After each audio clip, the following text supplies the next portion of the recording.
No, it looked, her email said she was busy until 5:30. All right, we're about to get rolling here. Right. Oh, I think Council members, if you could, oh, where are we? Oh, no, there's Mr. Tao. If you could just look at Ms. Larson Johnston, our photographer. is this for our new council portrait? Or? Yep, this is going to be on the wall for the rest of time. I wish I would have dropped. All right, we are here, we are seated, we're ready to roll. So I will call the St. Paul City Council to order. Roll call. Jalali. Here. Naker. Here. Prince. Here. Tao. Here. Tolbert. Here. Gang. Here. Council President Brenmon. Here. 7 present, no one absent. Please stand and join us for the Pledge of Allegiance.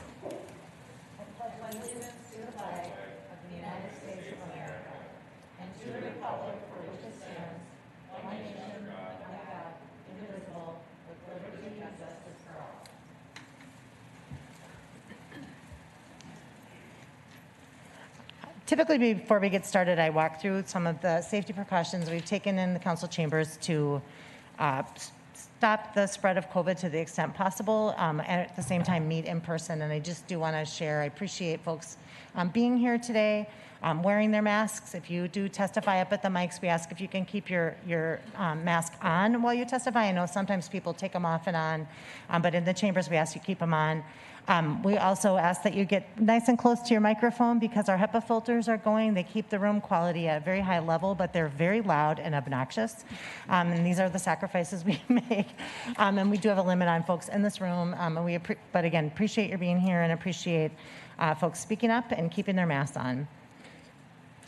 Consent agenda items 3 through 20 are before you for your consideration. Is there anything that should be taken off for separate consideration? Number 12. Item number 12 for separate consideration. Anything else that should be considered separately today? Seeing none, Ms. Yang moves the balance of the consent agenda. All in favor say aye. Aye. Any opposed? Motion prevails. 7 in favor, no one opposed. The consent agenda is adopted as amended.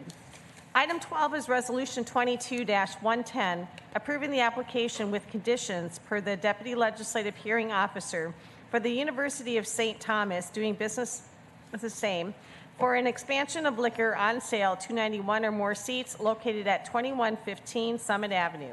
Ms. Jalali. Thank you. I just wanted to take a moment to appreciate both our staff and licensing hearing officers in DSI and the University of St. Thomas and the community engagement team crafting some stronger conditions for a application to expand the liquor license and the locations map. This is part of a bigger effort to make sure that the UST neighborhood remains a safe and healthy community where everyone can follow the rules and also get to do what they want to do and make sure that we all can experience, neighborhood cleanliness and minimizing litter and a lot of issues that can happen when there's a college campus in the area. So in addition to the conditions that were initially proposed, community members gave feedback that ensured that new conditions were added that UST will also, as there are events happening where they're using this license, make sure that there's a plan for garbage collection, signage, and making sure that there's just a built-in process the way you would for any event to make sure we're getting rid of trash and things like that. And then also it looks like a staffing and exit plan to make sure that people aren't leaving the authorized license areas with open containers of alcohol. I just wanted to bring this up because people contacted our office about it, and we want to make sure that this process can happen efficiently and that everyone can just do what they have to do and want to do and follow the rules. So I just wanted to thank everyone who helped craft that. I do plan to approve it. It was on the consent agenda, so before letting it fly by without saying anything, I simply wanted to take a minute to acknowledge that. So if there are no other questions, I would move approval. Thank you. All right, Ms. Jalali moves approval on this item. Any discussion? Seeing none, all in favor say aye. Aye. Aye. Any opposed? Motion prevails. 7 in favor, no one opposed. The resolution is adopted. Mr. Tolbert moves suspension of the rules. All in favor say aye. Aye. Any opposed? Motion prevails. Rules are suspended. Resolution 22-180, recognizing Ricardo Cervantes' career with the City of St. Paul and congratulating him on his retirement. Mr. Tolbert.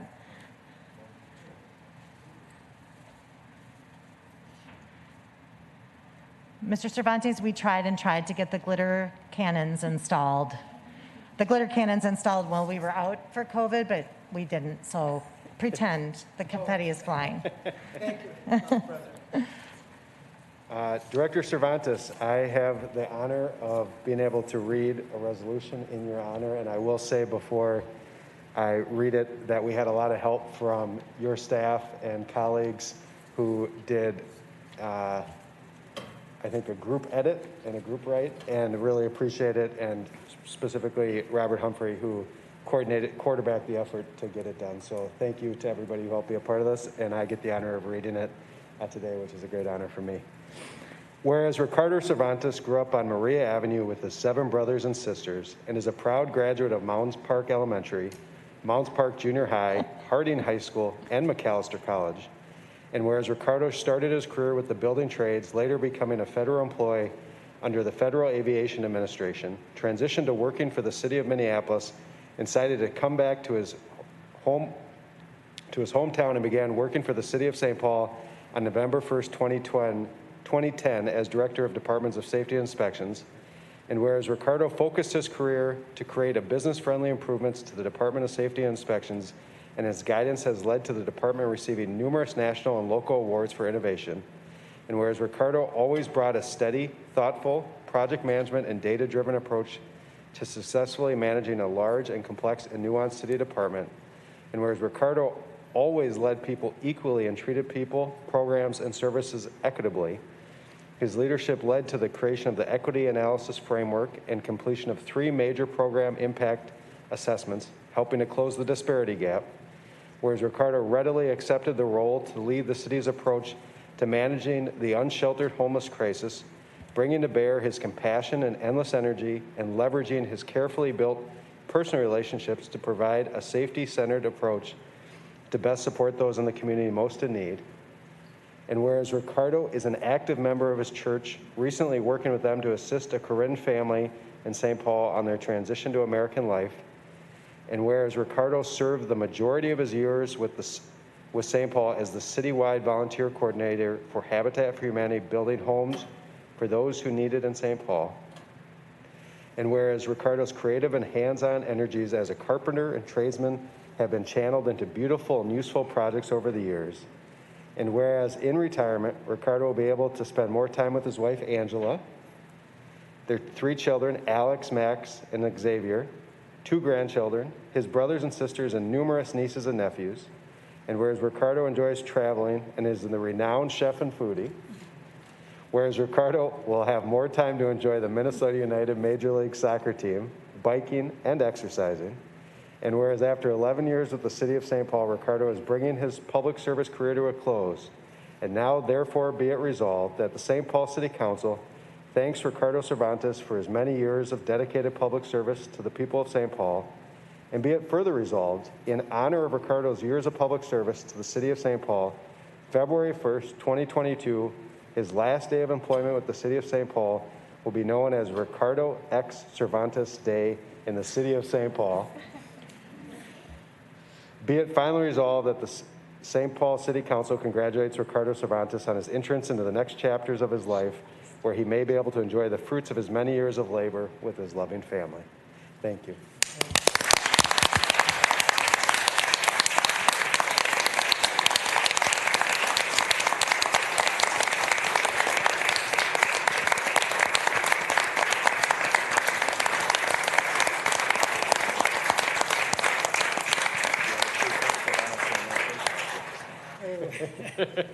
I can speak first. All right, I'll go sit down.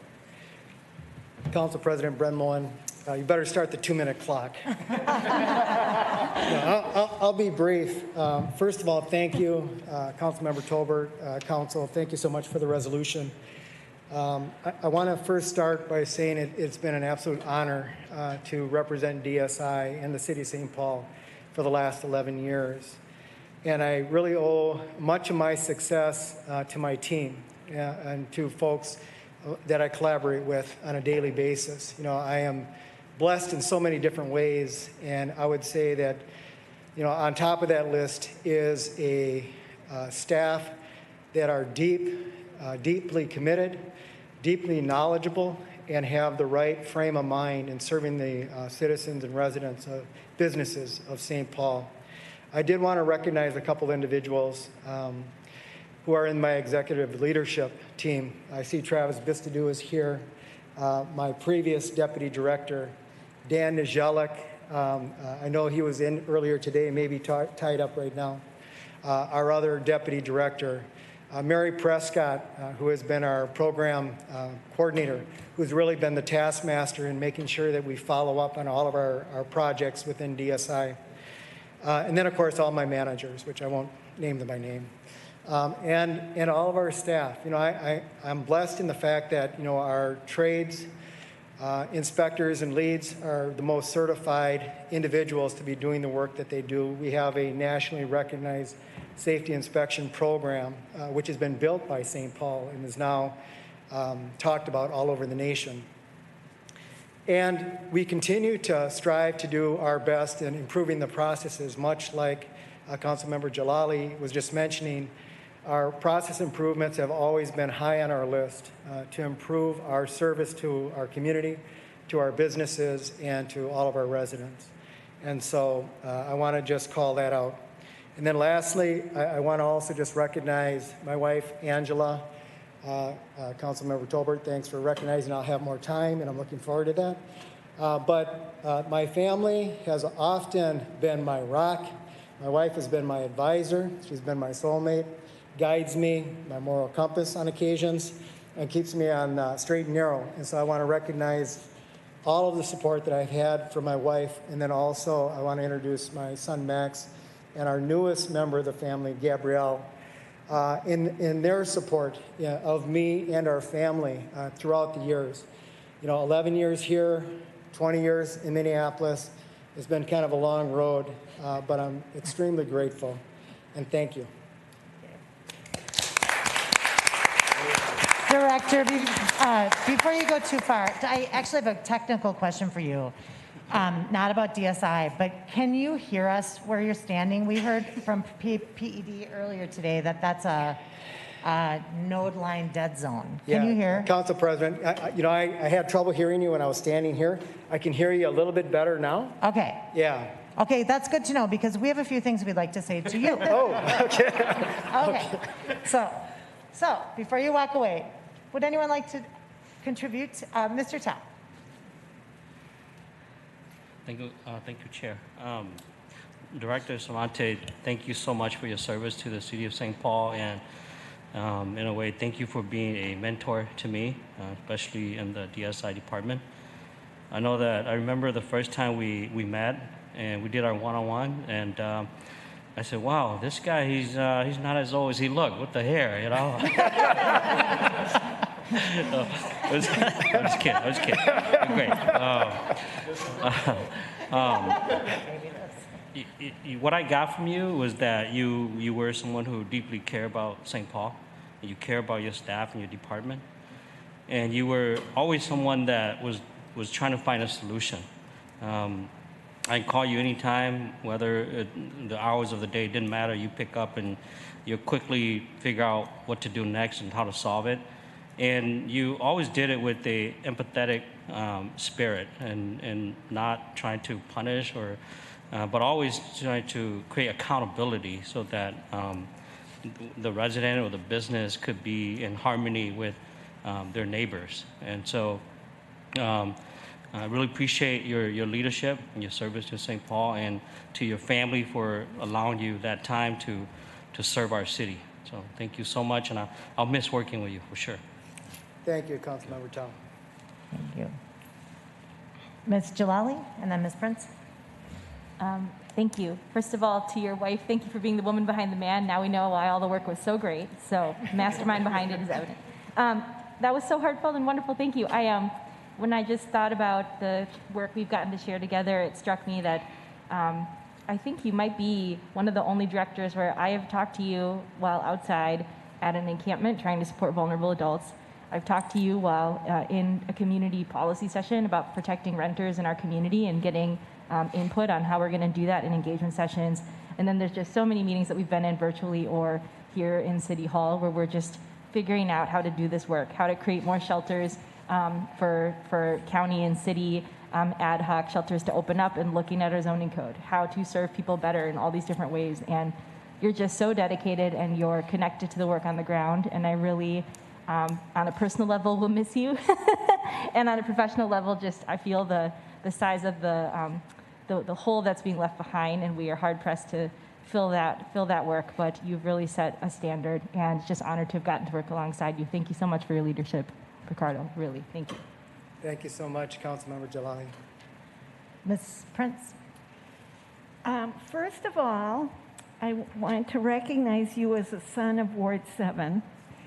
I have to gently let my colleague, Councilmember Tolbert, know that we pronounce it Mariah.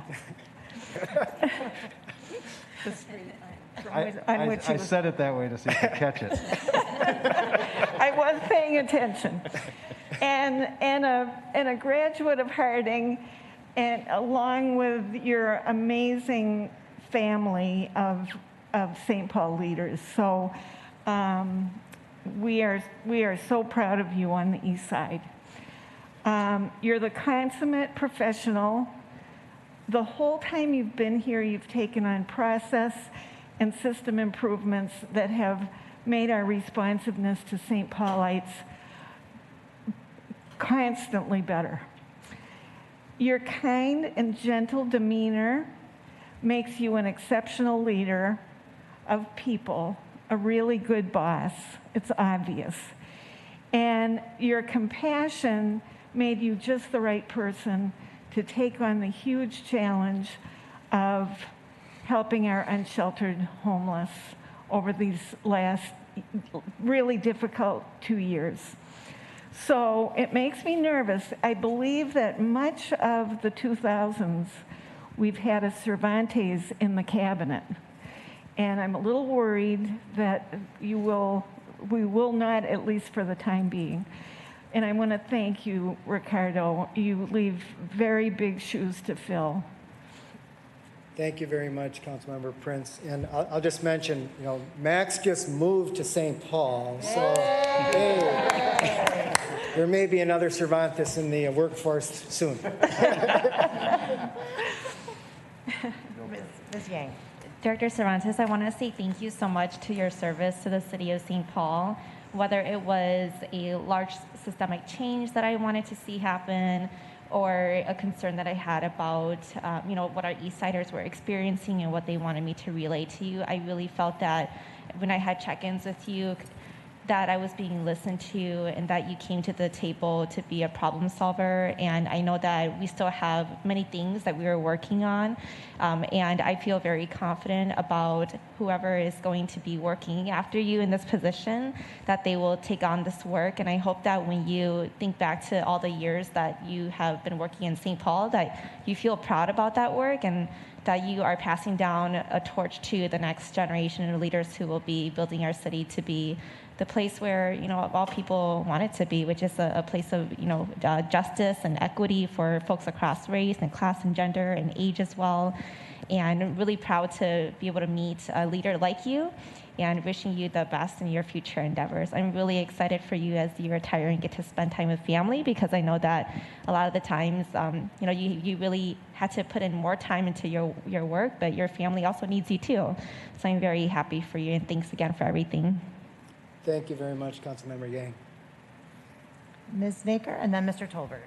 Thanks, Council President. Ricardo, this is so hard. I'm going to miss you so much. I think you're the first department director since I took office, and I still feel like Councilmember Prince and I are pretty new at this, who had been serving with us for so long and who's now leaving, even though I know that there are going to be more to come. I'm going to miss you for a lot of reasons. First and most important of which, nobody can rock out a brightly colored shirt with a perfectly matching pocket square like you. And I'm surprised that nobody else had said that yet, because going this late in the process, I was sure that would be taken. You're so open to new ideas. Anything we come to you with, the Open for Business initiative, the Pocket Guide, meetings about issues that you've met about millions of times before, but you're somehow able to at least pretend like it's a new idea and you're willing to try it again. Always able to balance the needs of regulation with the needs of individual business owners and see them as the human beings that they are, who are trying to do something and always trying to say yes. You share my affinity for unbelievably and ridiculously ambitious work plans with like 60 rows in Microsoft Excel. I love it. I love the optimism. You're so gentle-voiced, as Councilmember Prince said. Even when you've been furious with me, it's been hard to tell because you've been so kind and gentle about it. And as others have said, I don't know what we would have done without your work on unsheltered homelessness. It was revolutionary, it was kind, it was exactly what our city needed at the moment when you were there to provide it. So I will miss you greatly, and I guess all I can say in closing is that February 1st has always been a special day for me, because it's my birthday, and it's so great to share it with Ricardo X Cervantes Day, so you'll be missed. Thank you, Councilmember Naker. I'll share with you, that day is significant for me as well. My brother, who served as the city attorney for St. Paul, also shares your birthday. And so it's a way for me to remember him. He passed this last year. And so as a way to honor him every year and remember, our connection with the city, I remember he told me as I was making application for the position, it'll be the best job you ever had in your life. And certainly it's been challenging, but very rewarding as well. So thank you. Mr. Tolbert. I just want to take the opportunity to personally thank you. I love the story and finding out more and more as I learn about your personal background. I think it's just such a great St. Paul story, and it's just a great American story. A St. Paul kid does good and has a career in public service, and there's few things as noble as that. So thank you for having a career in public service. Also, just to add, I just think you've been a great manager and a leader. And when I first got elected, I thought, DSI and the regulatory powers would be what I'd hear the most complaints about.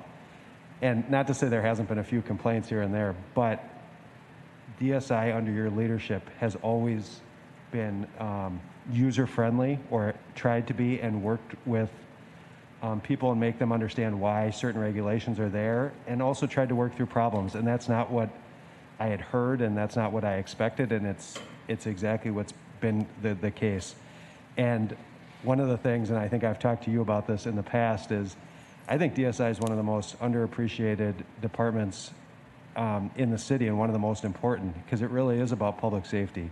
And every time you see a tragedy of a building fall or a fire happen in another city, it makes me really appreciate the regulation that DSI has to enforce and DSI has to watch out for. And I'm really grateful under your leadership we've had such good, not only the regulation and the public safety part, but working with the private businesses and buildings so that people understand why we're getting to that regulatory standard. So it's really been a great balancing act, and I think you have the perfect personality to help lead that.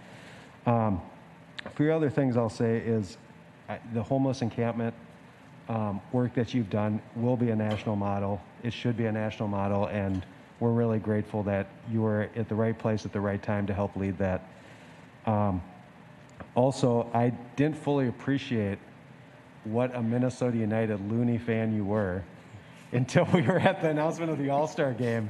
And it was like, you had the look of a kid because you were so excited to be on the field. It was just amazing. I loved watching. I stayed around an extra half an hour just watching you enjoy all that. And it's just makes it all the more special because you'll be able to tell I'm sure you've told your kids, but when your grandkids get a little bit older, you'll be able to tell them at every game you take them to, I helped make the stadium possible, and it's true. And you played, and we can put it on the record here, you played a pivotal role during that entire process from the time that we started working on it till it was built till today still. I think DSI is still involved with the area very closely, but you were a pivotal player in that and helped make that happen. So thank you for that, and I'm sure you're going to enjoy that at every game, because I know you're a season ticket holder. At every game you're at, and I'm sure I'll run into you at those games soon enough. But thank you for all your work in the city of St. Paul, from one St. Paul kid to another.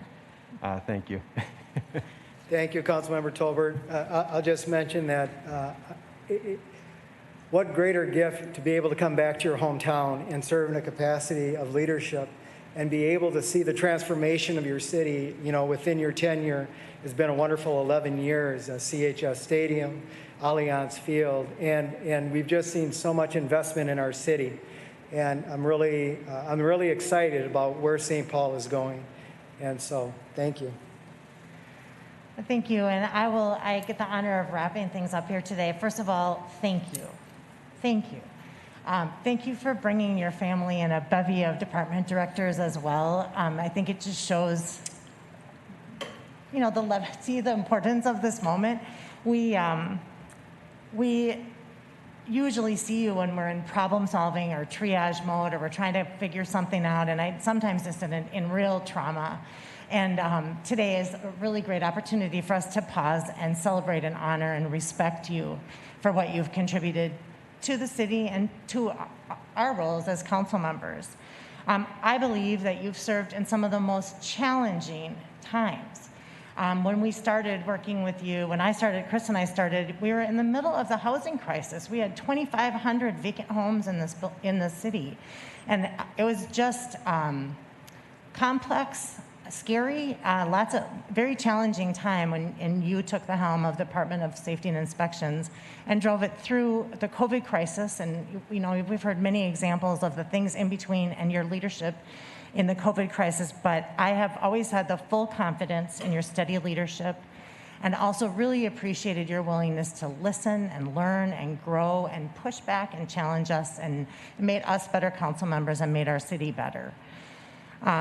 So very simply, I love that we're celebrating Ricardo X Cervantes Day. I think that's really cool. But most of all, we're here to be sure that we are grateful to you for your service. We are humbled to have had the opportunity to work with you, and we wish you the very best as you head off to the exciting next chapter of your life. Thank you, Council President. I have just one last thing, and I would be remiss. I do see the interim director, Angie Weesey, is in the audience, and certainly has been part of our senior leadership team in DSI and taking the helm. I'm very excited with our interviews right now for deputy director. We all would agree that it'd be difficult to follow Travis Vistadoo in his shoes.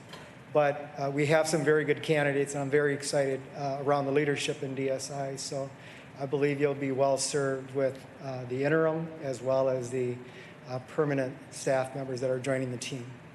Thank you so much. Thank you. Yep. I'm going to take a motion from Ms. Naker then. There's no other discussion. All in favor say aye. Aye. Any opposed? Motion prevails. 7 in favor, no one opposed. The resolution is adopted.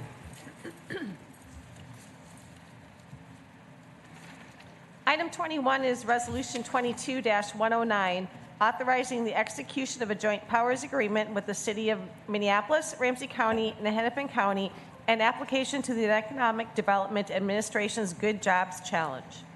All right, and then this item, I believe we have, Ms. Rick is on Teams to give us a very brief staff report. Oh, and Ms. Becker as well. Welcome. We can see you. Thank you. Great. Council President Bren Moen, council members, glad to be here. I will keep my intro very brief. I'm going to pass off to Ling Becker, who has a short presentation, and I know she's done a lot of hard work in working to brief the different, a number of council members already. But we're very excited about this item and working to hopefully quickly approve a JPA in order to apply for the Good Jobs Challenge. It's a very exciting opportunity.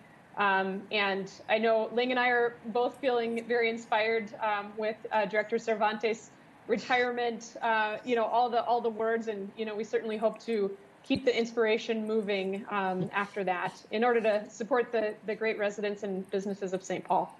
So Ling? Yeah, thank you, Mary. Good afternoon, Council Member President and council members. I'm going to share my screen here and let me know if you are able to see this presentation. So are you able to see it? Yep, we can see it. All right, thank you. As Mary mentioned, we are hoping to put in an application for the Economic Development Administration's Good Job Challenge.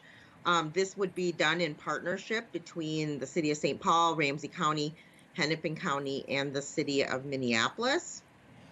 And as you guys are very aware of the American Rescue Plan Act dollars, the Department of Commerce, as a part of the larger ARPA legislation, also received significant allocations to distribute that go above and beyond the dollars that we've been talking about at a local level that went to cities and counties. And they've issued a series of challenge grants for regions and communities to apply for. And so the one I'm going to focus on today is the second one here. It's the Good Jobs Challenge. It's there's about $500 million out for competitive solicitation, and the deadline has just recently been bumped out just slightly for February 10th here in next month. So the target population for this challenge is these highlighted blue populations here on the slide. And typically, a lot of times when there's grant opportunities, I really do encourage our community-based organizations or other folks to apply, because sometimes it can be difficult for us to dispense that money. But this was a situation where, for two reasons, why it was really clear that government had to lead. One being that if you look at these populations, while many organizations might serve some of these historically underserved populations, many of the groups that are being listed here are actually part of county involvement, I would say, in terms of programs or departments that we actually have leveraged funding that we can align, and certainly connected to residents who participate in some of these programs or are impacted in these ways. When you think about SNAP or, TANF, which is the national word for the MFIP program, WIC, veterans, we have Veterans Department. So, and then the second thing is that we received several inquiries from community-based organizations that actually requested that the governments apply, because this is a very complicated grant.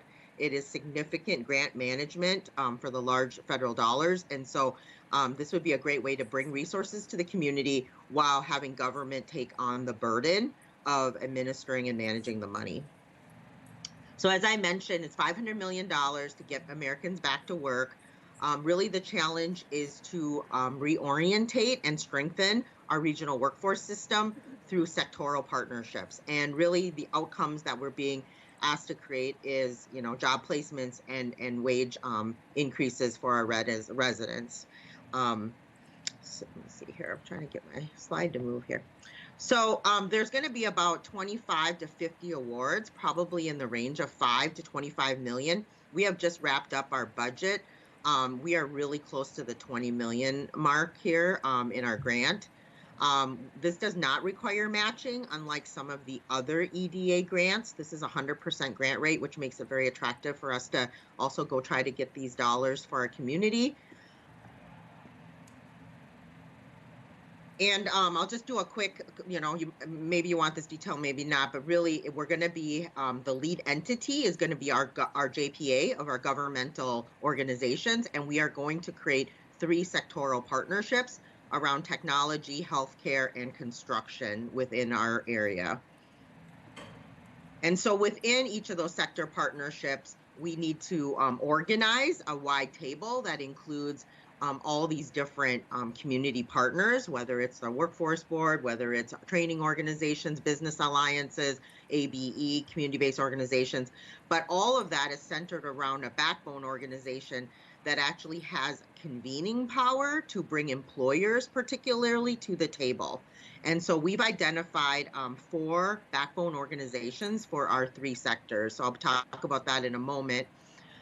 There's also 3 phases. So there's 3 sectors, 3 phases, and not all sectors will spend the same amount of time in each of the phases. So for instance, we believe there's a little more work to do around systems development in construction when it comes to trade and non-trade jobs and some of the alignments that need to happen. So we're actually going to spend a little more time in systems development, whereas in the technology space, we feel a little bit more ready. So we'll spend less time in technology and we'll get to program implementation a lot faster. So as I mentioned, we have our lead entity, which is our counties. Then we have our 3 sectors. And then we're going to be partnering with MinTech for technology, Health Force Minnesota for healthcare, And then for construction, we're actually doing something a little bit unique and different. We actually are bringing in Minnesota Building Trades as well as the associated general contractors, so that we're able to source not only trade-driven jobs, but also some non-trade jobs. We've been working a lot around professional engineering and architecture, and especially jobs, say, like, for example, surveying. So this just allows us to broaden that table a little bit wider than the traditional trade occupations.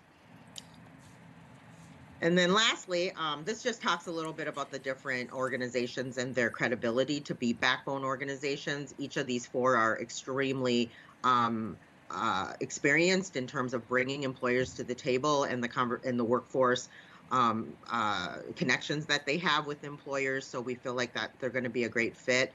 It doesn't mean that they're the only employers that get to come to the table. It is just that we needed to build in a backbone that has significant convening power in order to robust the grant around that area. So lastly, I'll just say that what's unique about this grant? I would say, oops, I'm sorry. Are you guys still seeing it? I kind of lost you there. The population focus really around county involved systems involved individuals that really we want to upskill in our community. It really builds on the collaborative work that our communities are doing. I can't say enough about the great work Mary and her team have done around MSP Tech Hire and the work we've been doing around Right Track and Step Up. I mean, this is all work that Minneapolis and St. Paul already have been doing some collaboration, especially in the tech space, and we want to build on that. We put significant training dollars in this grant, but also increased support services. So we recognize that from talking to community organizations and talking to residents, that while it's great to get training, they need a lot of support in order to complete that training, as well as to retain the job as they kind of move into a full-time employment. And then I mentioned about the 3 phases and focusing on systems development. And really in that phase, we really do want to identify system-wide approaches to address racial equity issues that bring employers to the table. And then lastly, I do want to point out to the community that should we be successful, these funds will be competitively solicited to any community partner that would qualify. So with that, Councilmember President, I'm happy to answer questions. I know Mary would be as well. Wonderful, thank you. You can tell how good we're getting at online presentations because it, like, the screen disappears and you're just like, I got this, and it came right back up. It's wonderful. We're getting good at this just when it's time to stop being good at it. It's good. Does anyone have questions or comments? I know that we really do appreciate that you took the opportunity to come around and talk with us in advance of this presentation, and also just appreciating that, hearing about the application of a grant before it is submitted is really helpful to us, so we understand, what are the bumpers on either side of it, and what we could be if we're fortunate getting in the future in terms of funds and obligations as well. So we do appreciate that. I know that, so I feel like we have quite a bit of information in advance of this meeting, and what we're voting on today is moving forward with the Joint Powers Agreement and the application of the grant. So I just looked at Mr. Tolbert. Yeah, I just want to thank Director Becker and Mary Rick for their partnership, but also for our multi-jurisdictional partnership. This Pathways work is really important, and it's a good way to move our trained workforce forward to living wage and above jobs. And the 3 areas that we focused on are something that we've been talking about in the workforce area for quite a while, including when we had the Greater Metropolitan Workforce Board. We identified 6 of the most in need areas, and these are 3 of that were near the highest: healthcare, building and construction trades, and tech. And so it's a perfect, and it's needed. The businesses need it, our community needs it, and connecting well-qualified people with the training they need so they can work for the companies so that they can produce is the best way to keep the Twin Cities competitive. So I hope we get this. If we don't, I hope we continue down this path anyways.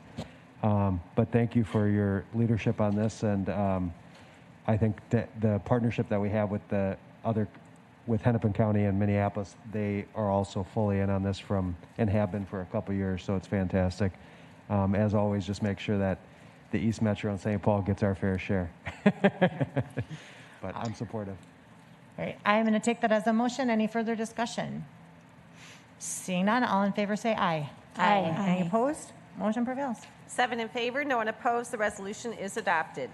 Item 22 is Resolution 22-132, accepting the Customer Constituent Services Study Report conducted by Cultivate Strategy to study and make recommendations regarding the city's process to receive and respond to non-emergency resident complaints and feedback. Ms. Naker. Thanks, Council President. Appreciate the thoughtful conversation we had this morning when this was presented to us from the Audit Committee and from Cultivate Strategy. And I think I heard a lot of enthusiasm for taking the work forward. And I know Councilmember Prince and I on the Audit Committee are committed to doing that. So I would move approval to accept the report. All right, there's a motion to approve. Any other discussion? Ms. Prince. If I could add, I thought we had a great conversation this morning, and if people are interested, I would encourage them to look up the organizational meeting and watch us on video from our 10 o'clock meeting this morning. I was delighted to get back to my office and immediately received some very positive feedback from staff who said they felt really, really respected and heard. And I think that is incredible, that we, and I think Council President Brenmoen, you said it really well. Cultivate Strategy went well beyond the sort of the numbers, the metrics, which they had, but they told a number of stories. There are some very powerful, insightful quotes in the study from our frontline staff, and it just gave me such pride and confidence in the people we have working for us. So I believe we're all committed. I felt like that really came through this morning, the commitment of the council to use this information to make things work even better and give our staff some of the relief they need. The stress and pressure of the last 2 years when we had the hiring freeze on and the numbers of staff dwindled, but the amount of work didn't go away. I think we got some great feedback on how to engage our staff in terms of what their needs are. So it was a great meeting this morning, and thanks to everybody for that discussion. Now I'm supporting the motion, of course, and I second that it was a great presentation and worth folks who didn't get a chance to see it to take a look at the video. The thing I think after I had a little while to ponder the comments is that her solutions were very human as opposed to technological. Like I think there was some technology involved in her solutions, but really very much about empowering people, meeting people where they're at. And I just think that it's really great to get a kind of a human-centered report like that. It feels actionable, even though it feels somewhat overwhelming, as most things do when you're talking about a big system adjustment. But I really appreciated that as well. Thanks for the leadership on that. Any other discussion on the motion? Seeing none, all in favor say aye. Aye. Any opposed? Motion prevails. 7 in favor, no one opposed. The resolution is adopted.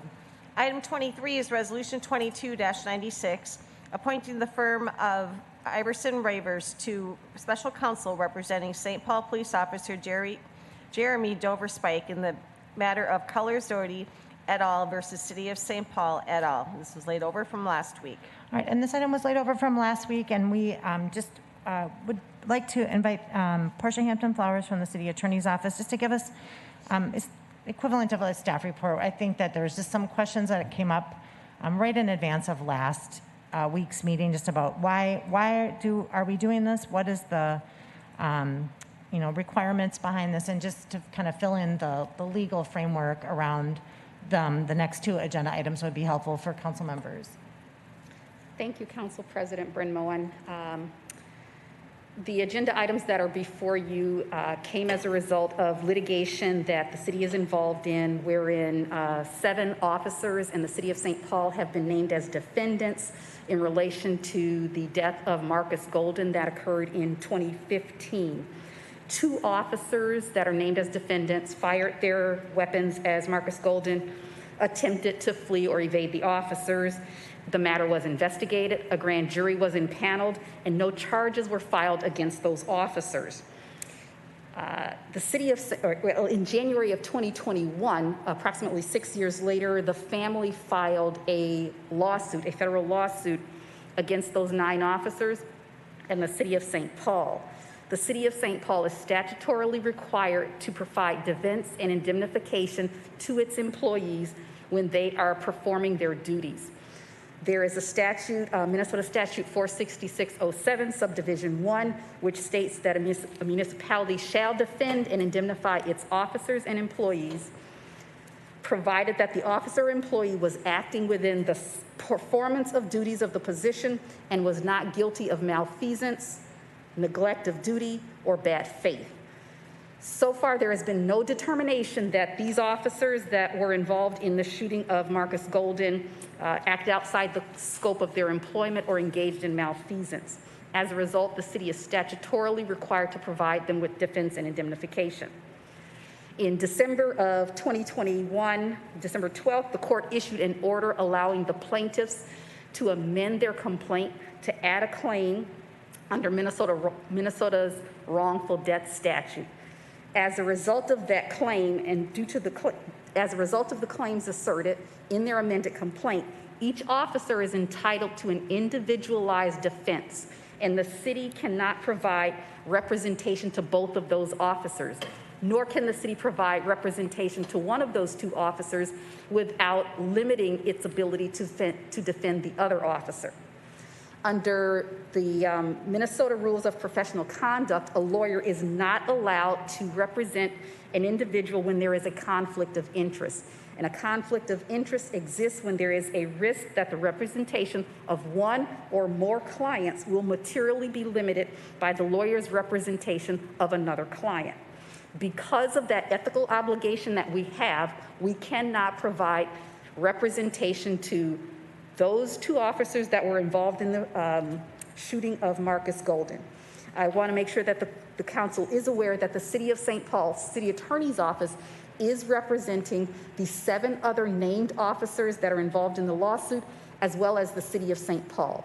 The request for defense and indemnification is limited to those 2 officers that were involved in the shooting that are entitled to individualized representation, as well as the protection of the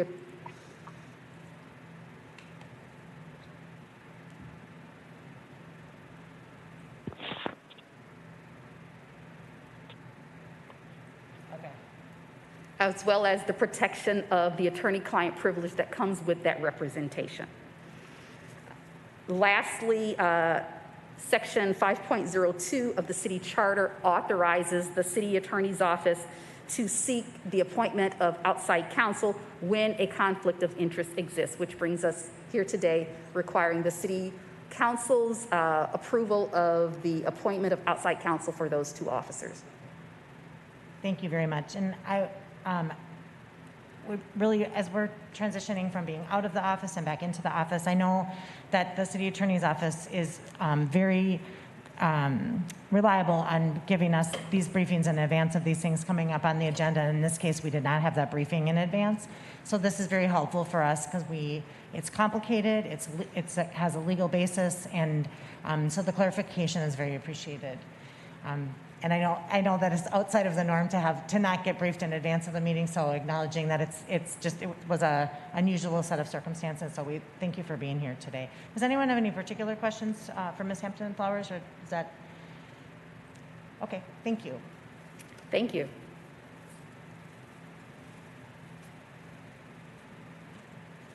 All right, any discussion on this item? Ms. Yang? Thank you, Council President. I'd really like to say thank you, Portia. I know that these past few days we've directed a lot of questions your way, and you've really answered them diligently and always gotten back to us. I really appreciate you. And I want to say thank you to all of the community leaders who have reached out to us about this, specifically a handful of leaders from the Black Lives Matter movement who reached out to all of us on the council with questions, and very hard questions that were very important to ask for us prior to making this decision. And I really appreciate how the council took time to listen and also to be the bridge between our community and also our city attorneys, because I feel like that's what co-governance is. And that for us to actually be able to make well-informed decisions and make decisions on behalf of not only our city here, but the people we represent, it is our obligation and duty to really get all these answers. And I feel that we have asked all of those and really exhausted the options that we have on the table to really figure out what to do next. I know that, like, we're having in-person meetings today. Many of the leaders, if their schedules permitted, I know that we would have a full room here, because it was many of them who reached out about this, and I wanted to acknowledge that, because even though they're not here physically with us, like spiritually and also just like mentally, we should really, keep them in mind in all of this, because this is really hard to talk about. No matter what, there was someone who lost their life, and that's Marcus Golden, and he is somebody who can never be replaced nor be put back onto this earth. And we know that there are, so many people in our community who is mourning that, and one life lost is already too much. And this is why it's so important for us to really resolve this. And I want to share that because of the information that we have gotten from our city attorneys and how we have exhausted the options on the table, I will be supporting the recommendation from the city attorneys and feel that that is the way moving forward on how we can really get to the bottom of this and really get a resolution. Thank you, Ms. Yang, and thank you. I know that questions emerged last week right before the meeting, and while I knew we had done this in the past, I wasn't able to recite immediately what was the legal premise, and so I appreciate very much the time to lay it over, to ask the questions, and to be clear what our statutory obligations are, and to understand the more context. And so we have time on these items, and I think just taking that time to ask the questions, find our resolution is very worthwhile and meaningful, and I thank you for your leadership in that. Ms. Jalali. Thank you. I want to echo my thanks to Portia and our colleagues at the City Attorney's Office. We're very responsive as community members reached out to us, also just trying to understand what are the laws at play. I want to just also echo that one of the primary laws at play is that we have a statutory obligation to take this action and participate in the litigation the city is facing. And so I'm also supporting this action today, but feel that the community and community members who reached out to us sharpened the conversation and helped illuminate what is really is and is not happening. And I want to just say, extend my humble gratitude to the community members who shared those conversations with us about the process. Learned some points that I appreciate the City Attorney's Office also acknowledging that more proactive communication in the future for items like this is very necessary. I'd also like to just acknowledge that items like this can feel cold and procedural, and to a degree they are, because they're part of the things we have to follow under the law. But I also want to acknowledge that there's pain in our community related to the situation that this litigation involves, and working in my role as a councilwoman to make sure that we honor our obligations to the law and to this action, and also in our role as public-facing officials, working to operate, as always, with compassion for the realities of what people are going through. So I appreciate the time for the questions as well. I really appreciate the City Attorney's Office in working diligently to sort through all the factors here, and just wanted to make sure I could also speak to that, since we received many questions over many days about this. Thank you. Thank you, Ms. Jalali. I'm going to move approval on this item, and again, appreciating the extra time, the extra empathy, and the professionalism and responsiveness from our City Attorney's Office as well on these questions. And none of us, well, some of us have a law degree, what the heck. None of us who had the conversation this morning have a law degree, so really getting a better understanding of what our obligation is and how we serve justice broadly for all involved. It does involve due process, and it does involve that we hold up our end and our responsibility. So I appreciate that, and again, the opportunity to be very thoughtful about this. And so I will move approval. Any further discussion? Seeing none, all in favor say aye. Aye. Any opposed? Motion prevails. 7 in favor, no one opposed. The resolution is adopted. Item 24 is Resolution 22-97, appointing the firm of Jardine, Logan, and O'Brien, PLLP, as special counsel representing St. Paul Police Officer Daniel Peck in the matter of Colors Doty et al. Versus City of St. Paul et al. And this was also laid over from the 19th. And this item I will also move as well. Any discussion? All in favor say aye. Aye. Any opposed? Motion prevails. 7 in favor, no one opposed. The resolution is adopted. Item 25 is final adoption of ordinance 22-4, amending Chapter 246 of the Legislative Code to allow possession and consumption of non-intoxicating malt liquor and not intoxicating liquor up to 5.5% by weight with picnic shelters, facilities, and areas within any park, playground, or recreation center designated for that purpose by the Parks and Recreation Director, instead of only allowing possession and consumption of 3.2% alcohol by weight non-intoxicating malt liquor. Really conjures up an image thinking of being in a picnic shelter in the summer with some 5.5% something or another when you wake up and it's 25 below zero in Minnesota. But this item is before us for a final vote. This item is for us for a final vote. Is there any final discussion on the item? Ms. Yang. Thanks, Council President. I am very supportive of this item here and wanted to share how important I feel it is for us to make sure our city ordinances are relevant to the people of today.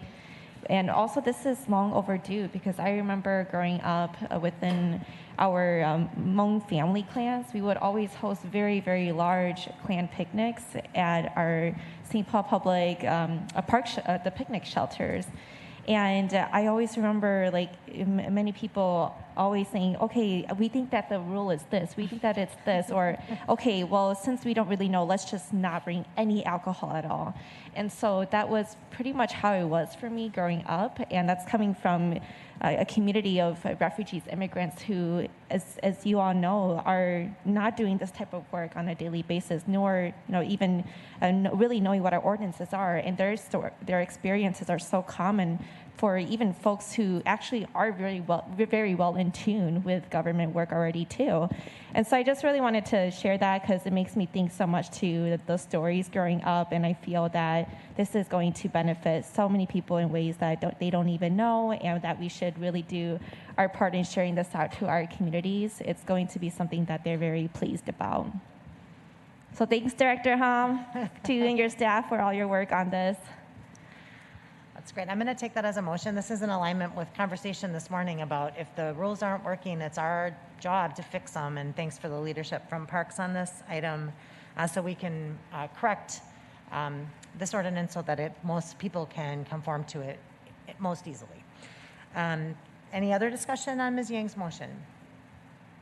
Seeing none, all in favor say aye. Aye. Any opposed? Motion prevails. 7 in favor, no one opposed. The ordinance is adopted. Item 26 is first reading of ordinance 22-6, granting the application of Vu Investments LLC to rezone the property at 1128 McCubbin Street from R4 Single Family Residential to RT1 Two Family Residential and amending Chapter Legislative Code Section 60.303 to reflect the change. All right, and this item, we did receive information from Ms. Rosendahl in advance. Not requesting a staff report. It's not controversial. So we could just lay the matter over for the public hearing. Yeah, the public hearing will be next week, February 2nd, which is also second reading. Item 27, public hearing of ordinance 22-5, granting the application of OEPSA Nagasa to rezone property at 647 York Avenue from B3 General Business to T2 Traditional Neighborhood and amending Chapter 60 of the Legislative Code pertaining to the zoning map. All right, and this is a public hearing. I would ask if anybody here is here to testify on item number 27. I know the answer. Is anyone on the phone? No, we had no one. All right, so there's,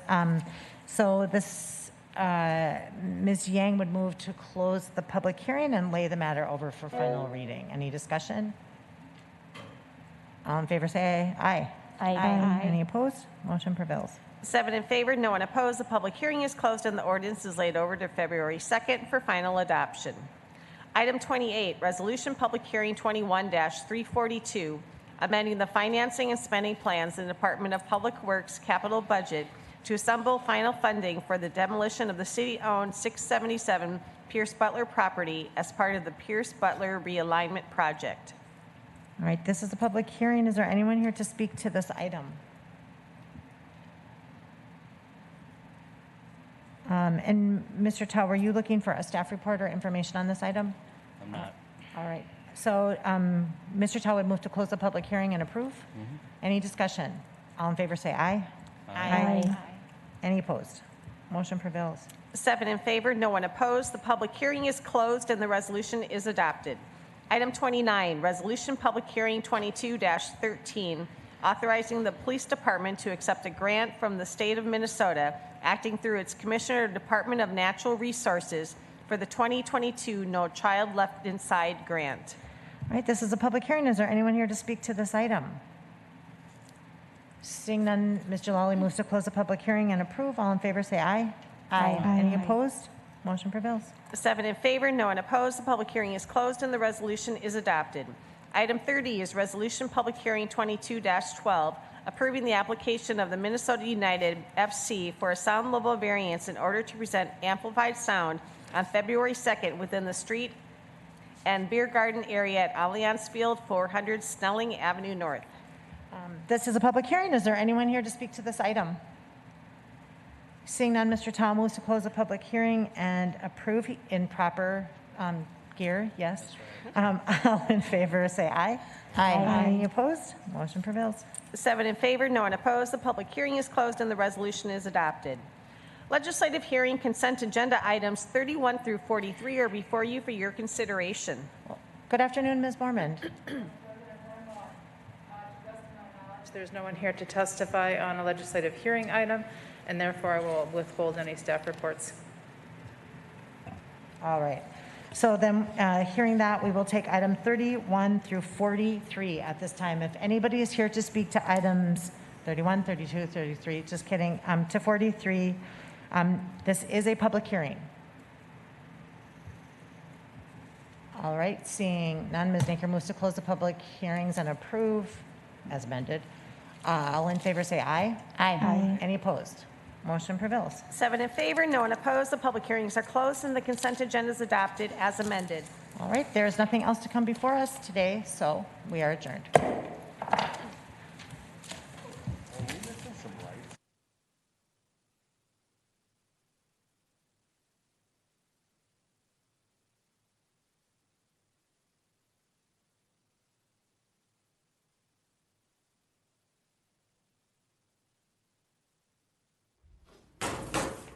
Was a puree of soup.